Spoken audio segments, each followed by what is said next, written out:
বন্ধুরা, কেমন লাগলো কাঁঠালের বিচির ভর্তা অবশ্যই কমেন্ট করে জানাবে।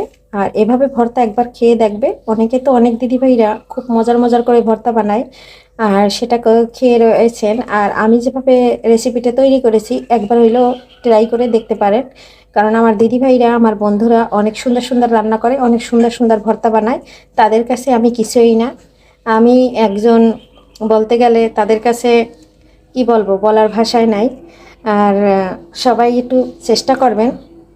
কিন্তু এরকম আমি এবছর 3বার খেয়েছি, সেই মজা আমার বাবু সহ সবাই অনেক পছন্দ করে খেয়ে থাকে। তাই ভাবলাম বন্ধুদের সাথে এই ভিডিওটা একবার শেয়ার করি। নমস্কার বন্ধুরা, সবাই কেমন আছেন? আমি পাপড়ি কিচেন থেকে চলে আসলাম নতুন একটা রেসিপি নিয়ে। এখানে দেখুন বন্ধুরা, আমি কাঁঠালের বিচির সাদা অংশ ছেড়ে প্রায় 10 ঘন্টার মতো ভিজিয়ে রেখেছি। এখন কিন্তু অনায়াসে এই যে মানে লাল চামড়াটা উঠে পরিষ্কার হয়ে যাচ্ছে। এভাবে যদি আপনারা অল্প একটু সময় ভিজিয়ে রাখেন তাহলে কিন্তু নিমেষেই একদম কাঁঠালের বিচি পরিষ্কার হয়ে যাবে। অনেকে কাঁঠালের বিচি পরিষ্কার করার জন্য ভয়তে কাঁঠালের বিচি খেতে চান না। সবাই একটু টিপসটা ফলো করেন। এটা কিন্তু আমি 10 ঘন্টা ভিজিয়ে রেখেছি, তারপরে কিন্তু এই যে ডলা দিলে পরেই একদম অনায়াসে উঠে যায়। আর এটা কিন্তু নিমেষে পরিষ্কার হয়ে যাবে। এখন আমি একটা পাথরের উপর একটু ডলা দেব। 1 মিনিটের ভিতর আমি এতগুলো প্রায় 1.5 কেজির মতো কাঁঠালের বিচি পরিষ্কার করে নেব। তবে পাথরটা একটু নিচে রয়েছে, সেখানে অন্ধকার দেখা যাবে না, এর জন্য বন্ধুরা দেখাতে পারছি না। তবে একদম খোসাটা আলগা হয়ে গেছে, এই যে হাত দিয়ে ডলা দিলেই একদম পরিষ্কার হয়ে যায়। আর এটা তো নিমেষেই পরিষ্কার হয়ে যাবে, দেখে তো বোঝা যাচ্ছে, তাই না বন্ধুরা? আর কাঁঠালের বিচির রেসিপি হবে কাঁঠালের বিচির ভর্তা। আর এই ভর্তাটা আমরা মাঝে মাঝে খেয়ে থাকি, খুব খুব মজা হয়। তবে কিভাবে ভর্তাটা করি অবশ্যই সাথে থাকবেন, ভিডিওটি স্কিপ না করে ফুল ভিডিও দেখবেন। বন্ধুরা, এই যে কাঁঠালের বিচি কিন্তু একদম পরিষ্কার করে নিয়েছি, আর কিন্তু সম্পূর্ণ পরিষ্কার হয়ে গেছে।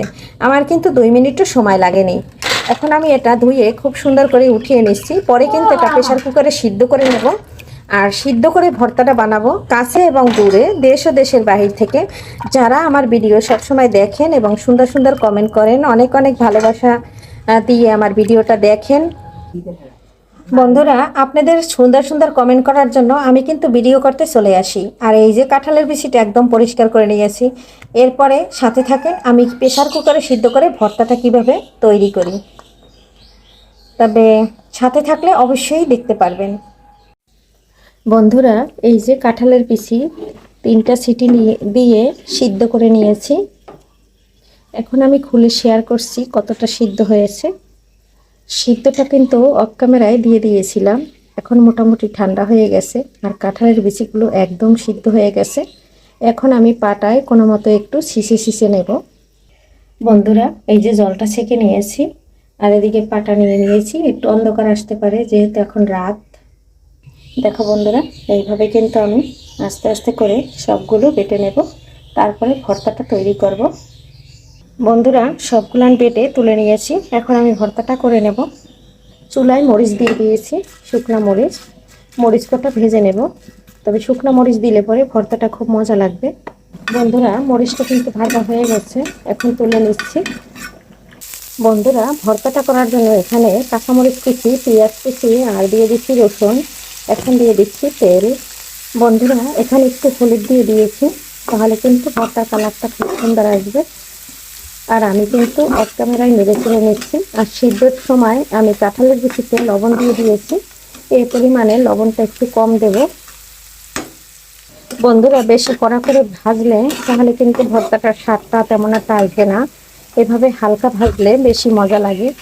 তার কারণ যে কোনো জিনিসে যদি বেশি করে কড়া করে ভেজে দেওয়া হয় তাহলে কিন্তু আমাদের প্রচুর অ্যাসিডিটি বাড়ে, এবং অতিরিক্ত ভাজা পুরো না খাওয়াটাই বেটার।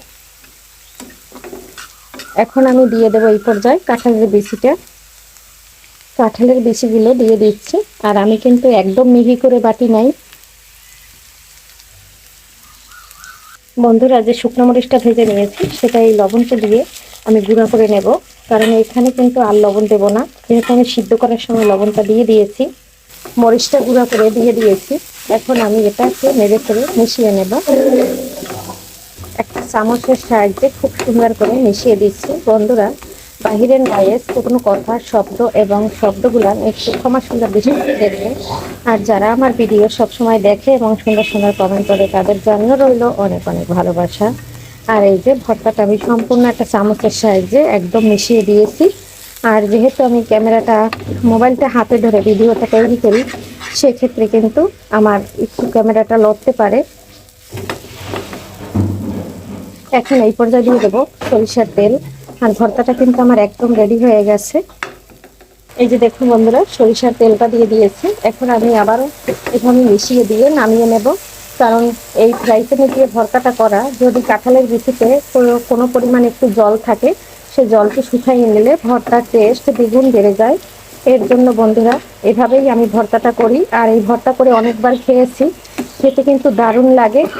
এটা খুদের ভাত বলুন আর গরম ভাত বলুন, সব কিছুর সাথে খেতে পারবেন। আর যারা ভর্তা প্রেমিক তাদের তো কথাই নাই। চুলার জালটা একদম অফ করে দিয়েছি। এখন আবার একটু নেড়ে ছেড়ে দিয়ে নামিয়ে নেব। আর আমার কেমন লাগলো ভর্তাটা অবশ্যই জানাবে। কাঁঠালের বিচির ভর্তা পুষ্টিগুণে ভরপুর, আমাদের পেটের চর্বি কমাতে সাহায্য করে।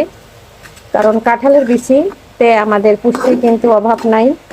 আর কাঁঠালের বিচি আমাদের কিডনিকে ভালো রাখে, আমাদের ওয়েট কমাতে সাহায্য করে। আর আজকের ভিডিওটা বন্ধুরা এখানেই রাখছি। পরবর্তীতে দেখা হবে নতুন কোনো রেসিপি নিয়ে। এ পর্যন্ত সবাই ভালো থাকবেন, সুস্থ থাকবেন।